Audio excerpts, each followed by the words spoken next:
2021. Should you buy a new jet ski in 2021? Prices are inflated now, but I think that's here to stay. I don't think that's going to change. The few market drivers, they're no longer making two-stroke jet skis anymore. There's only so many out there now that they're just pretty much dwindling right now. There are aftermarket options, but the consumer market with Kawasaki and Yamaha, they only make four-stroke machines now. I think prices on older two-strokes will still remain where they are, or potentially higher. They're just not making anymore, and there's just going to be a supply issue there. So I'm going to tell you why I still think you should buy a jet ski in 2021. I'll show you, 5 or 6 different tips on how to do it. And if you got more, let me know. I'm curious. All right, let's go through how to find jet skis on Craigslist. May just be the most obvious things, but I'll just show you a couple things that I do. In Craigslist, you can just search your normal Craigslist, or you can use a search Tempest and search for Superjet. I'm going to recommend Superjet over anything right now. We'll just focus on that. See, in this Superjet, you can see it'll search different areas. So like in my area here, show like a bunch of garbage. I'll show a bunch of want to buy ads, not any actual ones for sale. There's a 21 Superjet for sale. I'd recommend that one. Get that one. There's just a bunch of want to buy ads, a bunch of nothing. At the very bottom, your probably best option is a 90 Superjet down there if you're looking to get into the sport. All right, so that's search Tempest, and then you can look at different areas. And don't be afraid to travel or have a jet ski shipped. Well, there's a nice square nose.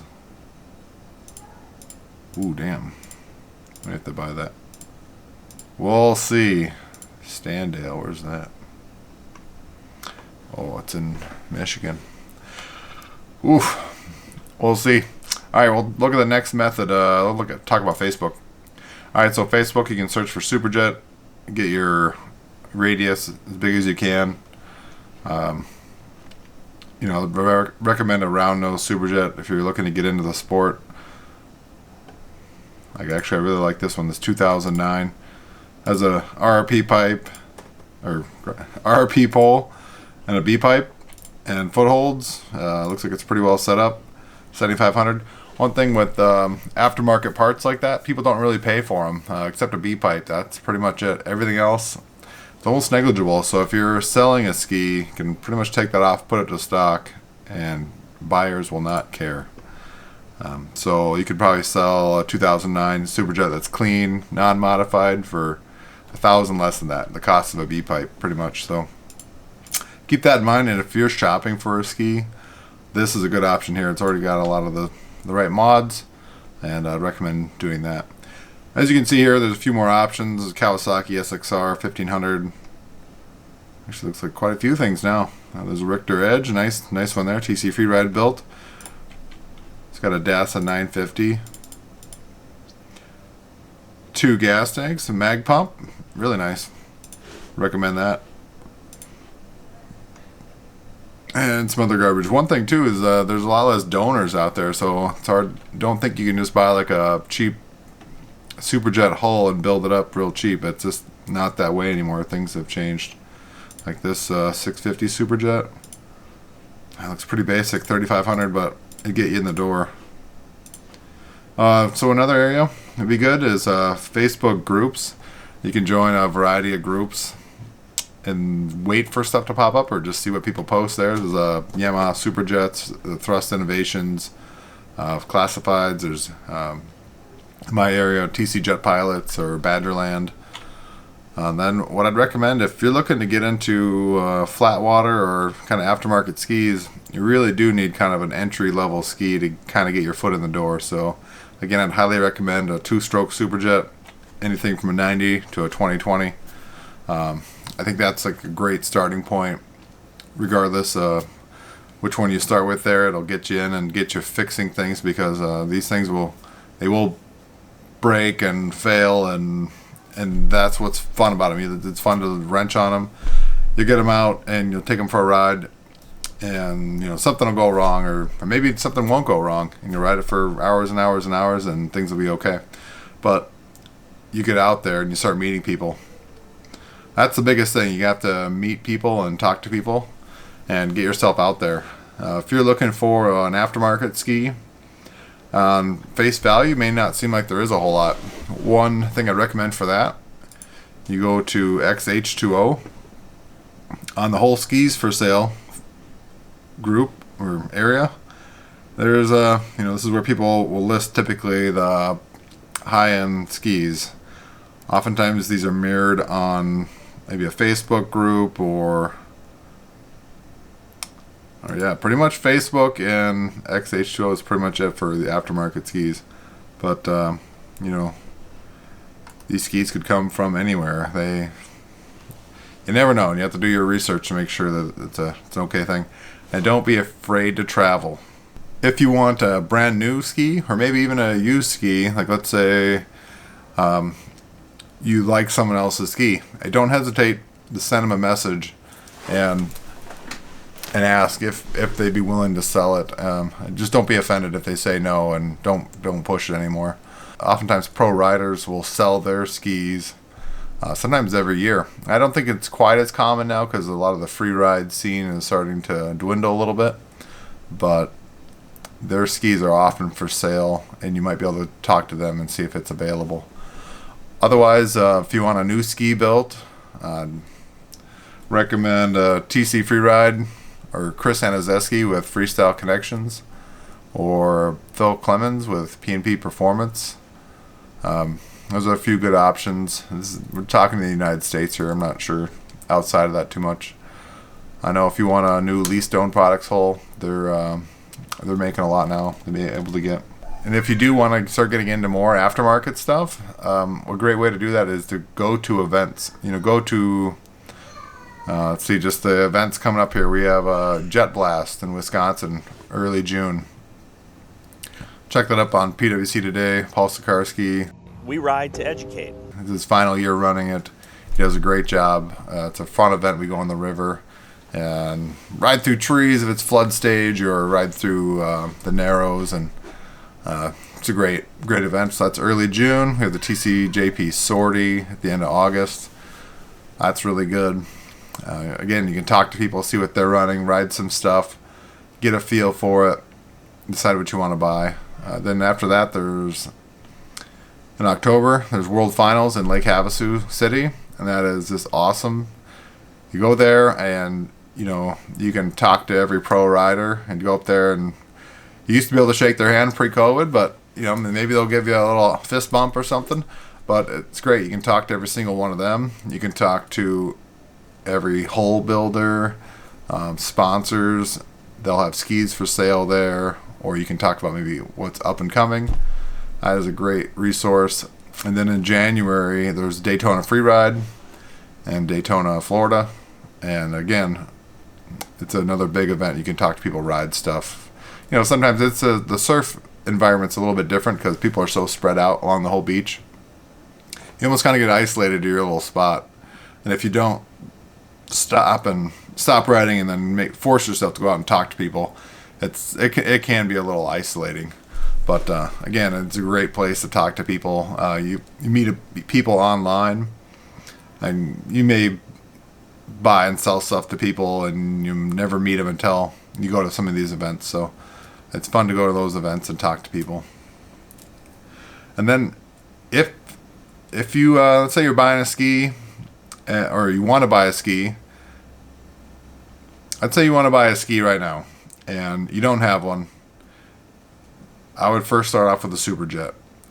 If you have more money than that, or if you want to just go for like a more versatile hull, maybe like a Richter Edge or a Tigercraft surf hull, and you know what you want, and you don't see it out there, make a want to buy post on Facebook is good, and XH2O.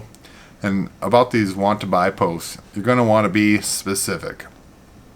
You want to say what your goal is with the ski and what your budget is. I know you don't want to say you want to spend $10,000, but say you want to spend $10,000 and try to get that, or the best ski you can for $10,000, because the used market, once something gets on the market used, it pretty much doesn't depreciate much after that unless it's by condition. So if someone buys a new Richter, the whole 7,000, and then it's sold for 5,500 2 years later, it's pretty much going to stay around there. It's going to just slowly drift after that, but it'll take that initial hit and then pretty much just stay there. So so if you make a want to buy post, state your location, your budget, your goals with the ski, and state that you'll travel or you'll have the ski shipped. I'll show you my method here. Let's say with YRC, that's typically what I use. I ship it to a terminal near me. So if I can get the person to, I'll arrange the shipping with cost and everything. If they can get the ski on a pallet or a box to a YRC distribution center, it used to be pretty cheap. It seems like prices have gone up since Biden took office. Not sure what's up with that, but I used to be able to ship a ski from San Diego to here for $200. So terminal to terminal, and that's really the cheapest route. If you have a loading dock at your place, that'll bring down the cost a little bit, but it's usually once it gets to the terminal, it's another $100 to get to someone's house, and you can just go to the terminal and pick it up. So if you go to YRC, go to ship. Let's just do a rate quote. You just put in your information here. Why would I not show that? It's not too much. Oh. Let's say terminal. Let's find out San Diego zip code. 92103. Alright, I'm going to pick it up at a terminal. We'll pick a pallet. We'll just say it's 95 by 36 by 36. And obviously the smaller, the better. It's based on weight per volume. And then you can just say, we'll say it's 200 pounds with the box or pallet or what have you. And you can just do a dimensional freight quote. And it's $422. So the price is pretty much doubled since I've done it before. So, and always take the standard LTL. There's no need to do the time critical. I don't think it'll come here any faster. It all says Monday the 26th. So, but with this, you can select the quote. You can pay for it and set up shipping, and it's good for 5 business days or something. So if someone's going to ship the ski for you, you can pay for it and send them the documents, and then all they have to do is drop it off at the YRC distribution center with the paperwork, and it's good to go. And it'll show up here at your place in a few days later. It's not that bad, and you just have to trust people. Sometimes it can be hard to feel like you're forking over a bunch of money to someone and hope to get the product, but I've only had one kind of poor experience so far, and still trying to work that one out. But we're working through it. Not on a whole, but had a lot of really, really good buying experiences. Is there anything else I want to talk about? I think that's it. Just they say never settle. Well, in this case, you're either going to have to settle on a ski or have a lot more money, because there's just not that much out there. If you want a 4-stroke, like a 21 Superjet or the Kawasaki 4-stroke, those the Kawasaki ones, there's quite a few of those available now, I feel like, on the used market. The 21 Superjet, they're pretty limited now. I talked to my dealers, and they said they put their order in the fall, and they only get what they order. So they put their order in the fall, and they only get however many allocations Yamaha gives them. Then they get that exact amount of skis for the year, and most dealers don't have any more for the rest of the summer. So find what you can, and should you buy a new stand-up or used stand-up in 2021? Absolutely, you should. You can delay it, thinking you'll get a better deal, you're just going to miss out on a summer of riding with your friends. And if you don't have any friends who ride jet skis now, buy a jet ski and make some new friends. It's just that easy. I tell you, the jet ski community is real close. You can find some, bring your jet ski somewhere and you'll have riding buddies without even saying anything. I've seen people out on my lake. I just go ride out with them, and we tool around and we have fun. But you can show up anywhere and ride with people. But it's a great community. I'd like you to be a part of it. It's pretty fun. Let me know if you have questions. Thanks.